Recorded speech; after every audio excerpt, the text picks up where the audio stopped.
In the shadowed corridors of the Black Library, where the forbidden knowledge of the Eldar was stored, a lone scholar named Ilyana delved into the secrets of the warp. She sought to unravel the mysteries of Tzeentch, the architect of fate, whose ever-shifting schemes manipulated the very fabric of reality in the grim darkness of the 41st millennium. Even within the Black Library, few dared linger in the chambers that held texts about Tzeentch. The very walls pulsed with uncertainty, and some claimed that time itself folded oddly in those aisles. Ilyana often found herself walking down a corridor only to emerge somewhere she hadn't entered. The warp's fingerprint was already marking her. Ilyana, driven by an insatiable thirst for forbidden lore, studied ancient tomes that whispered of Tzeentch's intricate designs. The pages crackled with eldritch energy as she deciphered the cryptic passages, her mind a vessel for the warp's unpredictable currents. You're not just words. You're alive. You're watching me, aren't you? Good. I want to see what you see. As her obsession deepened, Ilyana's dreams became a labyrinth of twisting corridors and kaleidoscopic visions. Tzeentch's whispers echoed through her mind, promising insights into the threads of fate that wove through the tapestry of the universe. The more Ilyana sought understanding, the more the warp's influence seeped into her consciousness. She began recording her thoughts in a journal bound with silvered runes, yet every morning she awoke to find entries she didn't remember writing. Some spoke in tongues she did not know, others predicted events that would happen days later. A part of her feared she was losing control. A greater part was thrilled by the clarity of vision. In her waking hours, Ilyana's eyes gleamed with an otherworldly fervor. She began to see glimpses of the future, visions that danced at the periphery of her perception. The warp's energy flowed through her, a chaotic force that elevated her senses to heights beyond mortal comprehension. So many strings. Pulling, crossing, cutting. If I follow them all, do I find truth? Or just more threads? In the city of Vortalis Secundus, Ilyana's newfound abilities drew the attention of an Inquisitor named Octavian Draco.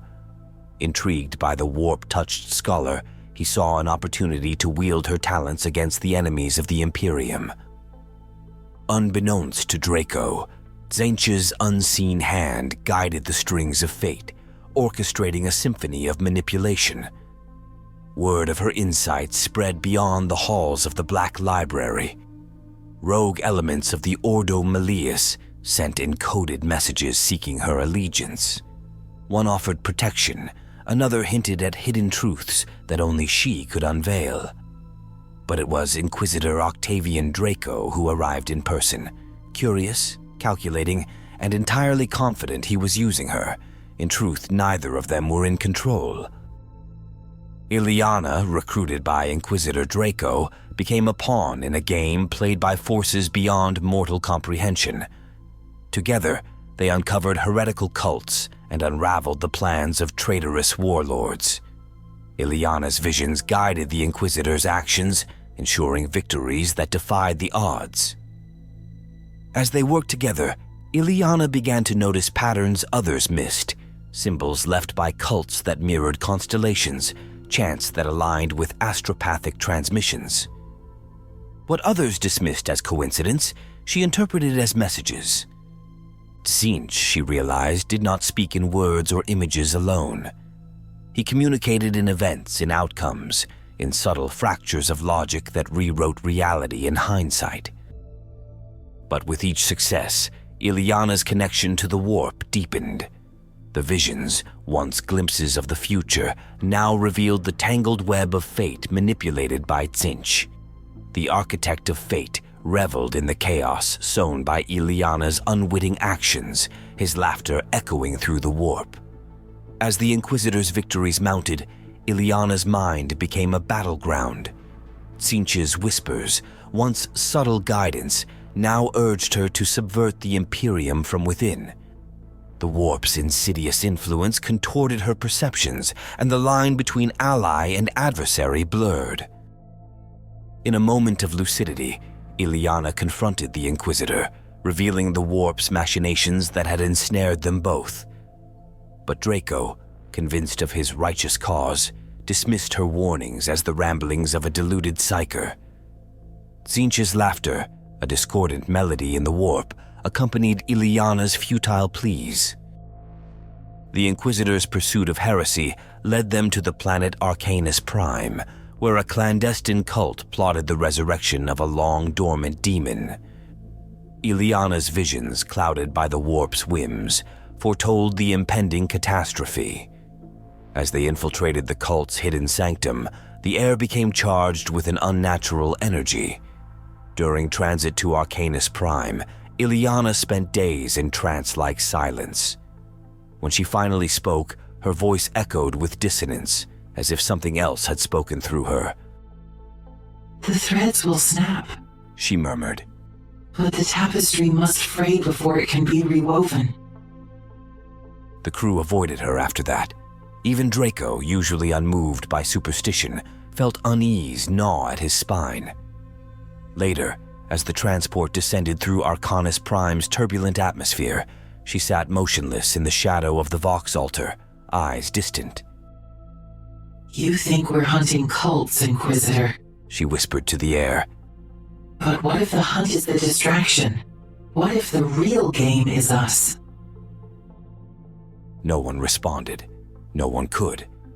She hadn't spoken aloud, not truly. The words had lived only in her mind, thrown into the warp like stones into a black sea. Then, just before they breached the cult's sanctum, she paused at the threshold. A flicker of fear, rare and fleeting, crossed her face. "If I speak the wrong word, we all burn," she thought.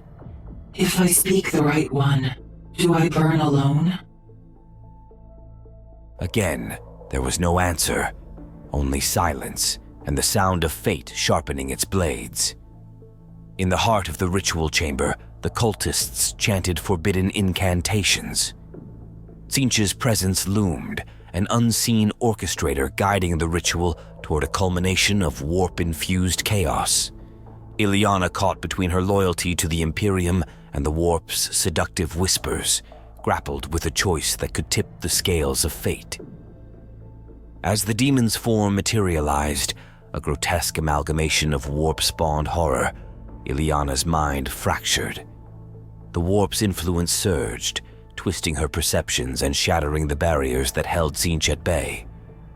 In a moment of revelation, she understood the true extent of the architect of fate's machinations. Tzeentch reveled in the chaos unleashed by the demon's emergence. The city of Arcanus Prime convulsed in the grip of warp energies, reality warping and twisting. Inquisitor Draco, blinded by his pursuit of heresy, confronted the demon with unwavering determination. But Tzeentch, amused by the unfolding drama, had other plans. Ilyana, torn between loyalty and the warp's influence, witnessed the climactic battle. In a surge of psychic energy, the demon's form shifted and contorted. The warp's whims manipulated the very fabric of its existence, rendering the Inquisitor's attacks futile. Tzeentch's laughter, a cacophony of deranged glee, echoed through the twisted corridors of reality. In a final act of defiance, Ilyana unleashed her latent psychic potential. The warp, a tempest of chaotic energy, responded to her call. Reality itself bowed to her will as she channeled the warp's unpredictable currents.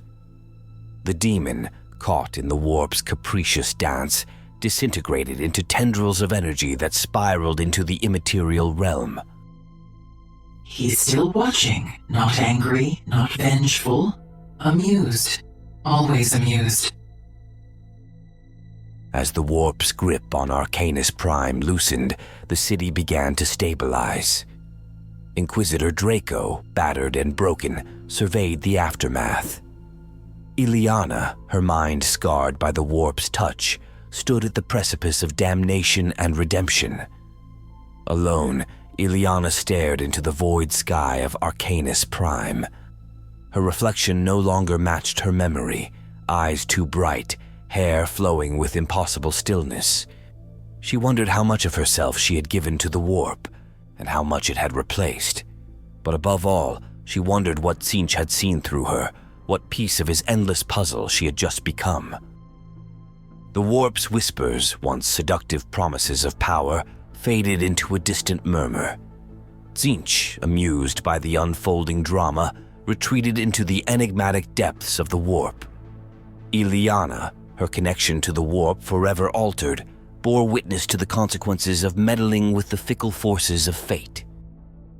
In the war-torn aftermath, Inquisitor Draco, oblivious to the warp's machinations, praised Ilyana for her role in averting the catastrophe. Unbeknownst to him, the architect of fate continued to weave his intricate designs, for in the grim darkness of the 41st millennium, Tzeentch's influence lingered, an ever-present shadow manipulating the threads of destiny.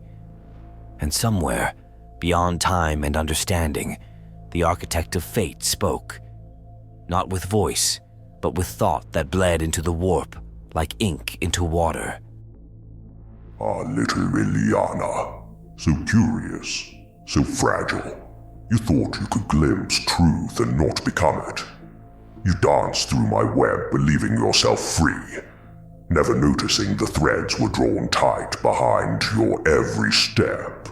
Draco plays his part, blind and bold, a perfect instrument precisely imprecise. You were the question no one thought to ask, the answer that rewrote the question. Did you think this was your victory? No. This was a prelude, a flicker, a breath. I do not win or lose, my dear. I transform. Let them praise you. Let them call you savior. It will echo sweetly when your name becomes prophecy, and then heresy, and then ash. The game does not end. It simply changes.